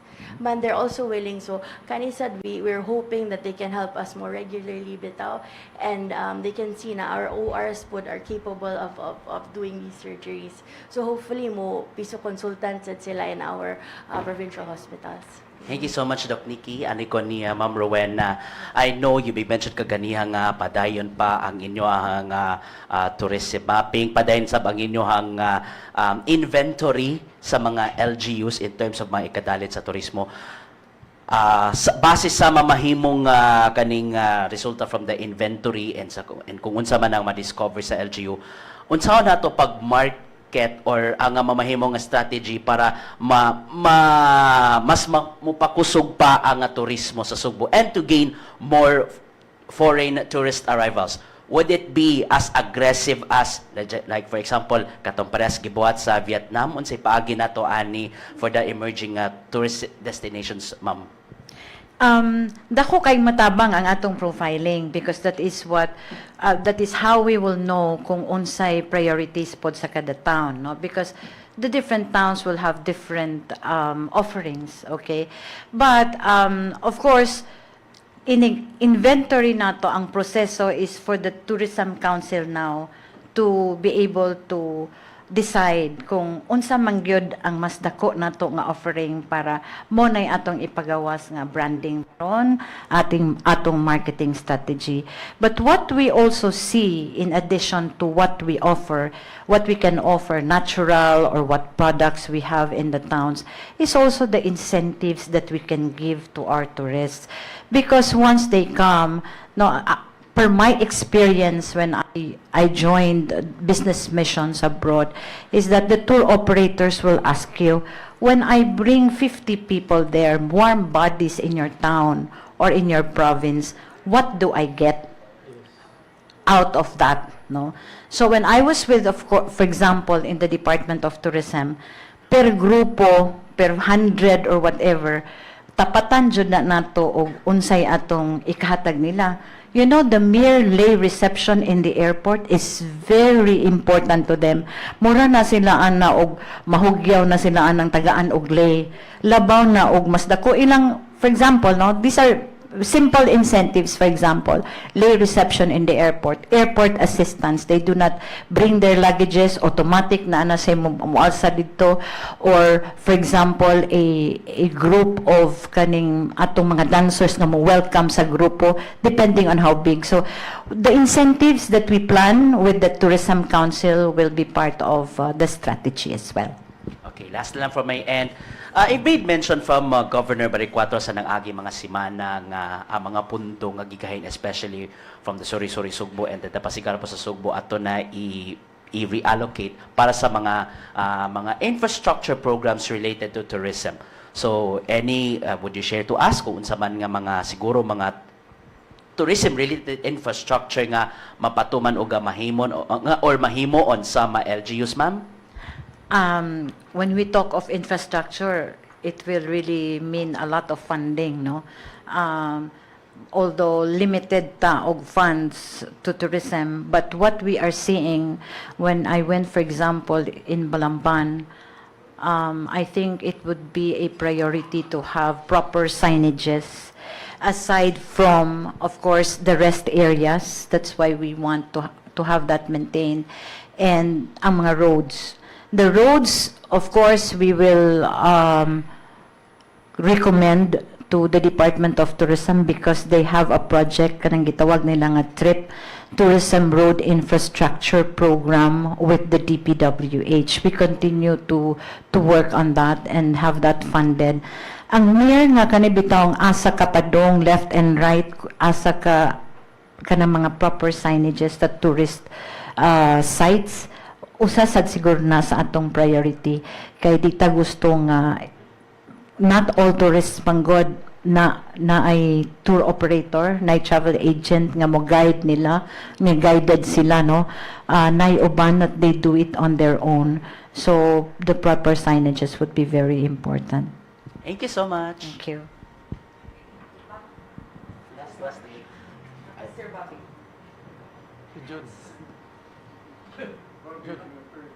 Hello, Doc. My first question. Actually, personally, I was surprised sa naitabo sa Bugo, no? Can you tell us the backstory? Paano nang nabuo yung team, yung grupo, and then you come up with that great project? Sure. So thank you, sir. So this came about when we started engaging the stakeholders, the different medical societies. So this actually came from them. Na when we met with them and said, sige, kaya na to. We'll do this within the first 100 days. Magbuhat ta ani. So sila po na excited kayo, and they really if you've seen, daghan kay sila na doctors and kanang full force ito sila, mga ligon ug mga sikat kay ito sila na mga doctors na ni-appeal sa atong missions. And this is not, Bugo is just part 1. So we also have Balamban, Karkar, and Danao, and this involves different hospitals as well. So dili ra individual doctors, but the hospitals also are partaking. And ang aligri lang kay when we were planning all this, the others felt left out. Uy, ano wa mo na-appeal? So it was a very good problem to have, but very heartwarming that the medical community is really banding together to help us send a very strong message and to say na na-address sila support on their end. Thank you, Doc. I think a few weeks ago, na si Vice Gov Glenn Soko nag-guest there, and he mentioned about of course, the problems of our health sector, no? And he mentioned about the proposal of PPPs to govern our provincial hospitals, just like nahitabo sa NCR. Na-LGU dito nga gi-adapt ang PPP program nga privately operated na ang kuan pero oversee gihapon sa kuan. So are you considering that na nagpaspas na nag-fast track ta karon sa ato ang I mean, we're open to that, but we really have to consider kinsa ang mabuhat ug how ug asa they're going to do that. But definitely, whatever can accelerate and it's beneficial to our people, go ta. I mean, but we have to go through the proper steps and evaluation with who and where na siya pa din na to ma-apply na which hospital. Okay, isa pa. Yesterday, nag-talk ni Regional Nutrition Program Coordinator, Dr. Parolita Mission, about the nutrition program. The province daw na ay 100 million yearly nga budget, pero wala siya nagamit for the past years. And then, kabalo ka ni Doc, unsi plano na to ani for our nutrition program sa province? I don't know the exact number, pero kabaw jud mi ani. I mean, coming from an NGO background sa amo sa food bank, kabaw jud mi sa critical lack ug sa malnutrition na level sa ato diri sa Cebu province. So kana on the background kabaw na jud mi unsa na kabad. With regards to the availability of funding, if it's there, definitely ato nang itap. Kay kuan man, I mean, if the resource is there and the children really need it, then by all means we should lobby for it na atay mabuhat dayon. Thank you. Thank you, Doc. Last question. Okay. Doc Mickey has a meeting. Good morning. The beautiful people of this country, praise the Lord, no? And I'm beautiful, Sir Eric, and our special guest. My question is directed to Madam Tourism. Madam. Yes, sir. Gi-appoint man ka as head of the provincial tourism. Unsa may the best magnetizing tourism factor that will attract foreigners, pwedeng domestic, especially the foreigners, na himuon ninyong madami ang atong mga foreign tourists. Briefly lang. Briefly. Yeah. Okay. Ang ato manggong market, sir, daghan, no? And every market manggod is different. They need kanibitang naa sila'y lain-lain nga gi-expect and wants, no? So that's why there are several products that we really need to offer. Kay if we want people to come, ma-domestic man siya, ma-foreign, dapat i-match gid nato atong produkto. Kay maingon ta nga ang gusto nato Koreans, ang gusto nato Europeans, di man ta pwede maingon nga sige ari mo diri kay nami white sand beach unya di nila gusto. So what is it? That's why it is a studied marketing. No, that is why we have to go and study the market. For now, we have so much offerings, as I've said, from the airport. We have enough we have number of flights na maka-ari sila. That is access, no? Accessibility is very important, and that is why we have a very good airport, and so we are very proud of it. Second, when you go to the accommodation, daghan po tag offerings na anatay daghang international chain, so makaingon ka ang service is good, na alay mga question on how much it is. But when we go to the destinations, daghan pod unsa may imong gusto. Gusto kag adventure, gusto kag natural, naapod mi ana. Naa kay church, gusto kag churches, gusto kag history, naapod ta ana. We have to have several. I'm not saying we have to have everything, but we have to be prepared to the kind of market that we want to have. Okay. Thank you. Next question. Sa inyong statistics, unsa man kantriya ang murag mi baha dire paingon sa Cebu? Koreano, Japanese, Amerikano, European, or what? Ang number one paghihapon nato nga market is the Koreans. And although number two ang atong Japanese and then Americans, no? These are the top three nato nga, and then of course naagihapon ang Chinese sa top 5. Pero unfortunately, as we've said, the report is nag-decline ang atong tourist arrival. Okay.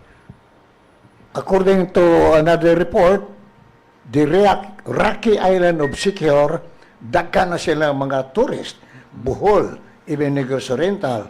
What happened to Cebu? Why we are decreasing? Because of what? Sobrang mahal? Or ang atong ba mga driver dire mutikbasan, mo tagasan aron mo reklamo ang atong mga tourist? Or what is the defect? Tourism services or what?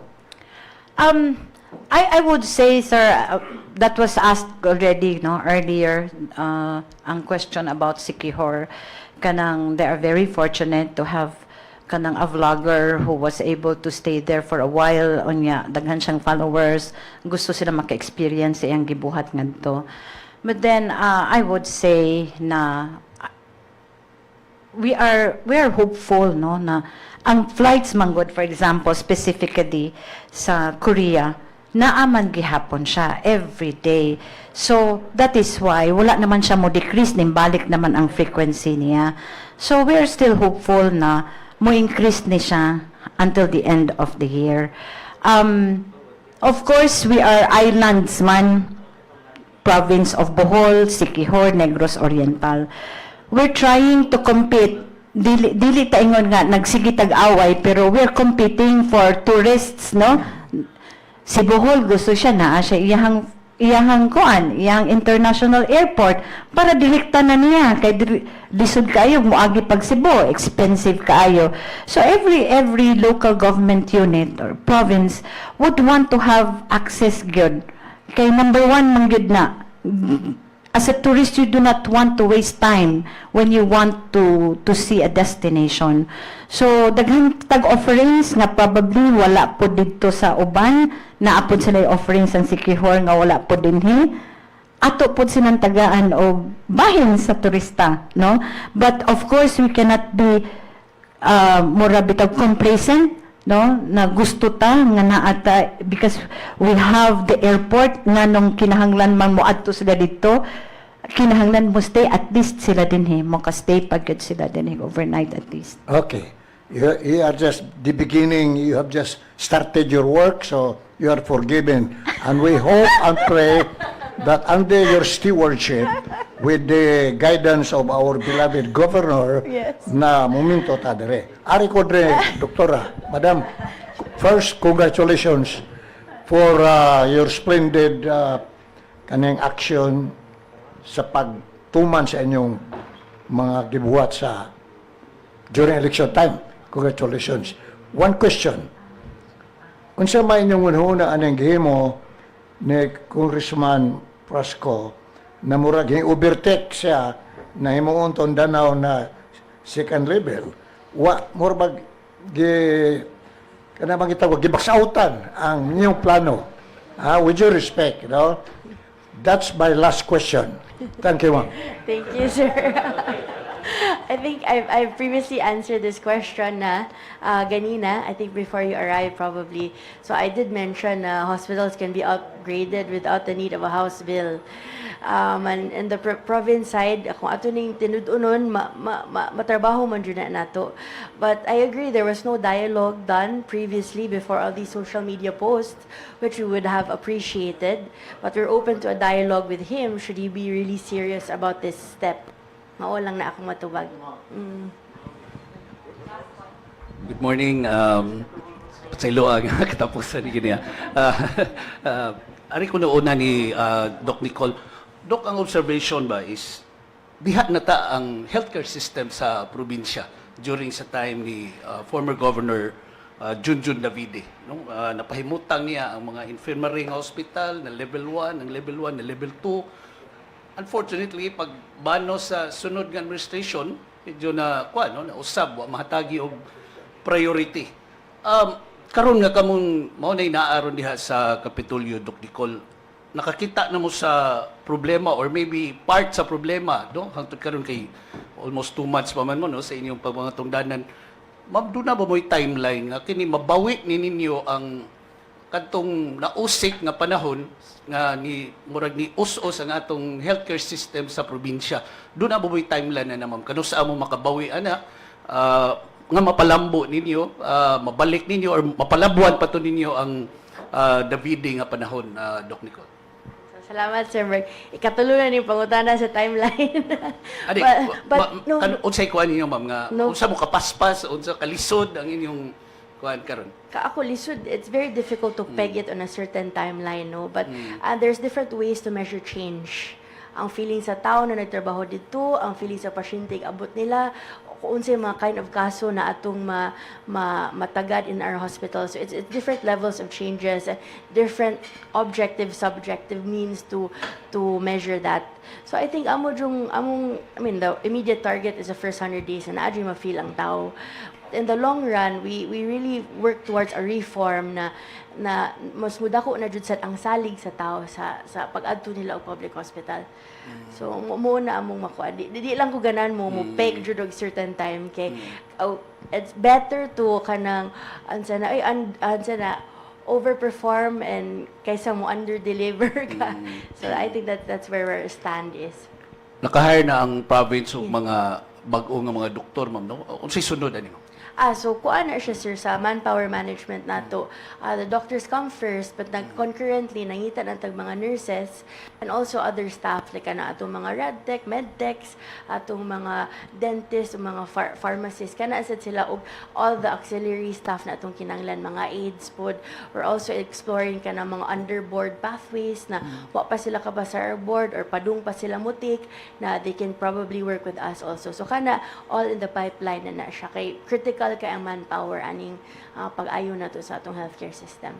Talagson to nyo gihimo, ma'am, nga nakig-partner mo sa mga hospitals, mga private hospitals, mga doctors, nakig-abing sila ninyo ni adtog mga isla, no, sa laylay mga probinsya. Saan nyo pag-maintain na, ma'am? Kanang mao nga relasyon sa province So with that group? Dako kami pasalamat kay all the big hospitals in Cebu, really full force jud sila, and in the coming weeks magsige pa sila tabang nato. So among hope is we can do it more regularly, hopefully on a quarterly basis siguro, or have the doctors basig one by one ma-acquaint na sila sa atong mga hospital o atong mga surgical capabilities kung once ato na yung ma-supplementan dito na maganahan sila to whether in their free time on weekends na murabag we're establishing the relationship really and saying na trustworthy we will give you what you need unsa inyo kinanglan para matabangan sa nato ang mga tao on the ground. So malaumon ma-sustain O mo jud na among gipanangkamot na the relationship, we keep the relationship kanang very good and kanang malipay jud sad sila mo tabang sa ato. Kay sakripisyo ba yan na? Doc Nicole, mo salirin ko gamay, ma'am, lahi ni nga kuan, ma'am. Although sa province gyapon, si reaction ni ma'am, you as a daughter of the governor, ma'am, nga doon na ni mga pagsaway sa governor nga inexperience siya, daghan sa mga matawag nato nga wa pa mahibaw kayo. How are you taking it as a daughter ba sa governor? I love this question. I've been waiting for someone to ask. About for me, said kay mo na ilang ilabay sa ako. You know, I'm very fortunate. I'm of certain age na bitaw, nakatrabaho na ko, professional na ko, na, you know, I see through what they're trying to say. I mean, some of it well-meaning, some of it kabaw juga asa sa gikan. But ako, tanaw lang, just wait and see. And we better, kuan lang, salig na, we're trying to do right by what we promise. And among kasing-kasing na din ha. So, kana lang, mawalang na, I don't want to say much, but although initially it's sakit, no, pero kay ba manggugagod sa, you know, in your conversation with God and yourself, kay ba ka matuga sa igagabi, may mong pagkatug, wa man tay intention na lain. So, I just cling to that. Thank you kayo, Doc Nicole. Ari ko ni Ma'am Weng. Ma'am Weng, naka-attend ko usa ka tourism forum one time, ma'am. Nahisgutan dito ang kalayo sa diferensya sa tourist arrival sa ato mga silingang nasod. Ang ubang mga nasod, naghisgot ang mga 30-40 million dito Thailand, ubang mga nasod, dagko kayo, kita diri galisod pata sa 5-7 million nga turista. No? Ang usa sa mga nakita nila nga dako kayo nga, kana bitawng, wa ko matap sa Pilipinas, ma'am. Maybe diri sad sa ato sa Cebu, ang kini mga backpackers bitaw nga mga tourist, Ma'am Weng, dili sa Cebu, ma'am, doon na patay ko na nakikani ko ng mga backpackers, ma'am, what di magkinahanglan kay kung hisgod ko ako ng tourist, murag accommodation, ma'am, murag luho nga mga hotel, luxurious nga mga accommodation, kani ko ng minilyon ka mga backpackers, ma'am, mao ni ang wa ko matap sa Pilipinas and maybe apel ta sa Cebu nga kanila wa di magkinahanglan ka ng luho kayo nga accommodation, mga mahalon nga mga venues nga ilang kapuy-an, naara ni asa ni sila murag backpacker yun ba, no? Asa sila maabtan, adto sila murag mo mahuway siguro. Unsay programa na sa Cebu, ma'am, for the next year or maybe pag kahir nila nga moari sila sa ato? Well, ang kaning mga backpackers, of course, no, to explain, kaning mo ni sila ang kanang mga magtrabaho. Usually these are Europeans, mas dako nga market sa backpackers gikan sa Europe. They work for 6 months, they travel for 6 months, but they do not stay in one place. No, that's why they go out and be tourists for 6 months because they want to cover so many places. Naana sila, sakto na imong giingon, sir, nga naana sila sa mga dili na mga 5-star hotel, naagani na sa kanang mga homestay, no? So, naagay para nila because the fact that there are homestays, there are hostels na gitrain na to para unsaon pag-abi-abi sa atong mga backpackers, we are ready for them, no? Ang programa ganing nga homestay na to is really teaching the homeowners how to entertain, how to do budgeting, o nya mismong pag mura bitaw kuwang na lang mag-tour guide sila because we know that this kind of tourist kani mga backpackers, they cannot afford or they would not pay for tour guides. No, gusto sila mo discover nga sila ragyod. But rest assured that they are included. That is why kaning naatay mga different types of accommodation para sa ha.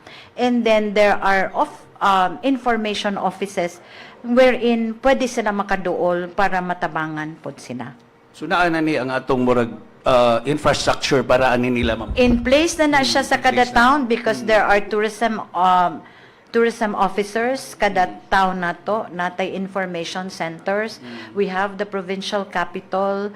All they need to do is to communicate with us. We can help them where to go and how to go to these places. Okay. Thank you kayo, Director Weng. Thank you very much, sir. Thank you very much to our panelists. And now we will give them the opportunity to also give their closing statements alang sa ato ang mga viewers o mga kauban sa media. Doc Nikki, would you like to start? Thank you very much for this opportunity to share our thoughts. Thank you, Sad, to your support. And also, I mean, we look forward to really actualizing all that we plan to do. So I think amo lang hang, you know, a little bit of patience, because change doesn't happen overnight, and change can be quantified in many ways. So mo lang na, but I hope you continue to support us and kuan lang, naalang mong pagsalig sa amo. Salamat. Ma'am Wang? Thank you, Andy, and we would like to thank you for this opportunity. No, as Doc Nikki mentioned that we are 1 month old in the capital and we are doing our best. No, it is not a race as in karon unsa na may imong accomplishment. We want to put everything in place, and so we ask for your patience because dili man pwede nga bara-bara pod ang ato ang trabaho.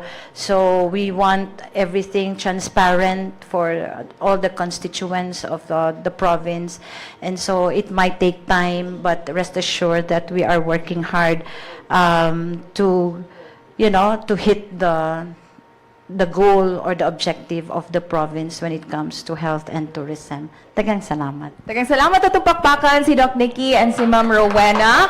Once again, thank you very much to Manila Bankers Assurance, International Marketing Group, Kaiser International Health Group Incorporated, and Kaiser Medical Center, to our friends from the media, to our viewers, and sa giingon panigi, ano, ato ang mga trolls, nga sure ko mga sexy kaayo. That moving forward, we just want to encourage our online viewers, if we could keep the comment section professional and objective, as insults are the last resort of the empty-handed. All right, so this has been Andrea Patania Matthew. Eric Espina. See you all next Tuesday for Open Line News Media Forum.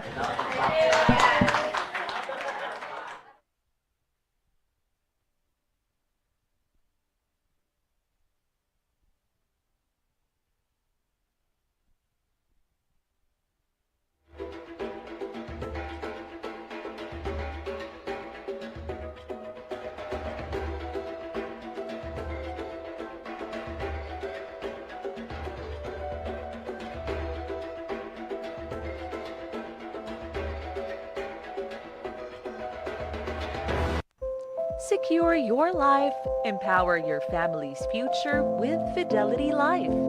As a longtime dedicated partner of IMG, Fidelity Life stays true to the needs and dreams of every IMG campaigner, providing life insurance protection to its members and peace of mind to their families. Through its alliance with Everest Memorial Services, it allows the members to use their insurance benefit for their memorial plan up to the maximum life insurance benefit. Activate your membership today. Fidelity Life. True to your needs, true to your dreams.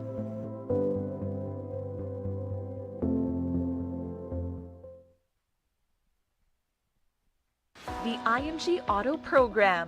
Get huge savings, personalized assistance, hassle-free car purchase through the benefit exclusively offered to IMG members. Drive your dream car towards success now. Visit us at imgautoprogram.com or email us at membersassistance@img-corp.net.